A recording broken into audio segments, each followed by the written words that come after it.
Hi everyone. In this video, we will guide you on fixing downloading proxy script errors in Google Chrome on Windows 11. By default, the Chrome web browser is configured to use a proxy, but you may see an error if it fails to locate a proxy script. To fix this error on a Windows 11 PC, first, launch the Google Chrome browser on your PC and click on the menu.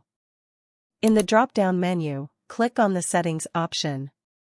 In the Settings page that opens, select the System option in the left sidebar.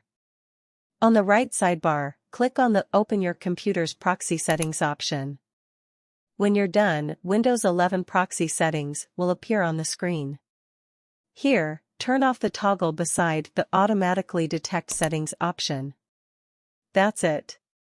Downloading proxy script error should be fixed on your Windows 11 PC. Let me know via comment if this video is helpful for you. Do you like more videos like this? Subscribe to our channel GearUpWindows. Goodbye. See you in the next video.